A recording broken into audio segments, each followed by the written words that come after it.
De Sagia al-Hamra à Azmour avec Sidi Abdallah Sassi el-Bousbahi.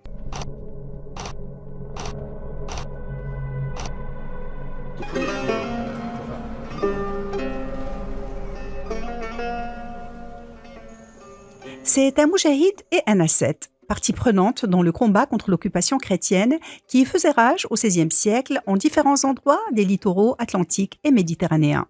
Son ethnique el-Bousbahi renvoie à sa tribu d'origine des Ait Bousbah, qui est réputée notamment dans le Haouz de Marrakech, dans le Souss ou dans le Sahara, depuis Sagia al-Hamra jusqu'en Mauritanie où il serait arrivé plus tardivement. En 1512, à la demande du Saadien Ahmed al-Arj, qui avait le soutien de la confrérie Jazoulia au nom de la guerre sainte, les Ait Bousbah se sont engagés en force contre la présence ibère. Ils se distinguent par le grand nombre de leurs mystiques, de leurs pieux lettrés et de leurs moujahid. Ils laissent ainsi pour martyrs les 7 Bousbah, lesquels, selon la tradition, sont tombés au champ d'honneur contre les occupants portugais pour être inhumés à Touihlat, un des affluents de Sagia al-Hamra. On retrouve aussi des Oulad Bousbah en grand nombre dans la région de Chichawa, précisément à Tirsrit et à Boujmada, où les noms de leurs groupements sont encore marquants dans la toponymie, tels les Oulad Mourtar, Oulad Bougar, Oulad Bouanqa, Ababsa, etc., tandis qu'un grand nombre de leurs guerriers est inhumé au cimetière de l'Khnig. Que dire de Doukala, où l'occupation portugaise faisait fureur et où Abdallah Sassi s'est distingué dans ses combats contre les Portugais qui occupaient alors Mazagan et Azmour. Sidi Abdallah Ben Sassi appartient précisément à la fraction des Oulad Azzouz. Son grand-père ne serait autre que l'ancêtre éponyme de cette importante branche appelée Azzouz Ben Brahim Ben Amr, qui est surnommé Bousbah et qui laisse son nom aux Oulad Bousbah. Sidi Azzouz est inhumé près de Boujdour, à Gilset Zmour, source de vie dans le désert. Son fils, Sassi Ben Azzouz, décrit également comme mystique et moujahid, repose dans un sanctuaire connu dans le Souss, précisément dans la région de Tafraout. C'est au sein de cette famille de pieux lettrés que Sidi Abdallah Sassi a vu le jour. Il est probablement natif du Haouz de Marrakech, au sein de la fraction des Oulad Bousbah qui avait accompagné la marche victorieuse vers le nord des Saadiens, chantres de la guerre sainte et maîtres de Marrakech en 1525 avec le soutien infaillible de la confrérie Jazoulia. Il faut dire que le Maroc était depuis un moment en proie à l'expansionnisme ibère dans le prolongement de la reconquista péninsulaire. La présence coloniale en Afrique avait commencé avec la prise de Ceuta en 1415. En 1458, c'est le tour d'Aqsar Sgher. 10 ans plus tard, Anfa subit l'assaut d'une grande expédition dirigée par Don Fernando, frère d'Alphonse V.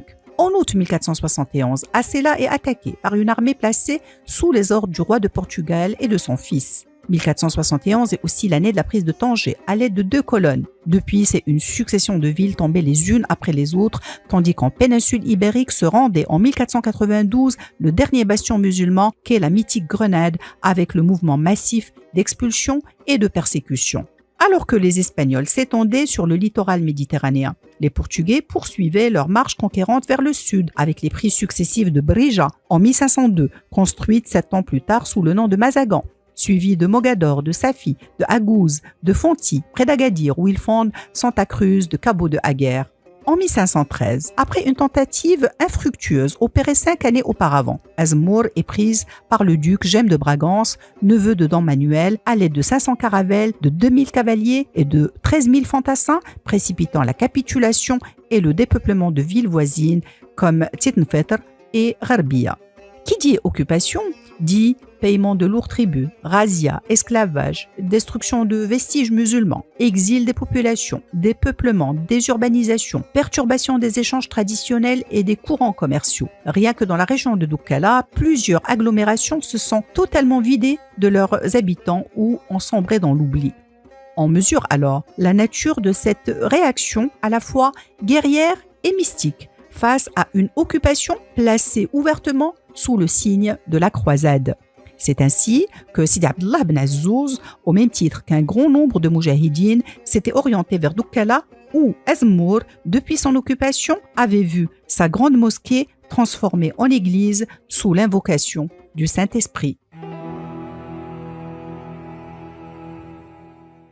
Sidi Abdallah Ben Sassi fait partie des cheikhs de la Jazoulia dont les principaux fondements sont l'appel à la guerre sainte et le soutien aux Saadiens contre le pouvoir déliquescent des Mérinides, puis de leur cousin Ouattasside basé à Fès. Sidi Abdallah Ben Sassi reçoit les enseignements de la Jazoulia, d'abord dans la région de Tadla, de la part du cheikh Sidi Ali Ben Brahim el-Bouzidi. Ensuite, il finit son initiation à cette voie avec le cheikh Sidi Abdallah el-Ghazouani.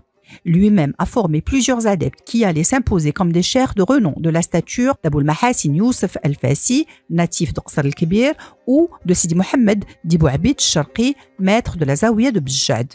À la demande de son maître el-Ghazouani, Sidi Abdallah Ben Sassi fonde une Zawiya sur la rive gauche de l'Oued Tansift, entre les Zmran et les Rhamna. Cette Zawiya joue un rôle capital dans les fondements de la Jazoulia Chadilia, à savoir la mobilisation au combat contre l'occupation chrétienne et l'alliance indéfectible avec les Saadiens, en plus d'autres rôles éducatifs et sociaux de manière générale.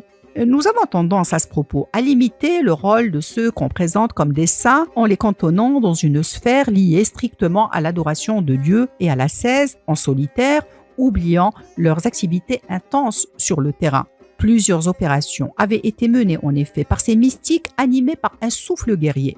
Entre autres noms s'illustre Sidi Mohamed Lahiachi, chef des Moujahidines à Doukala, auquel nous avons déjà consacré un portrait. Comment ne pas citer aussi, parmi les Oulad Bousbah, le cavalier Sidi Azzouz Ben Rahal Sbahi, installé à Abda pour combattre les Portugais, inhumé sur la côte, près de son frère Sidi Abdelrahman Ben Rahal, connu sous le surnom de Moul Bergui, l'homme à l'alzan.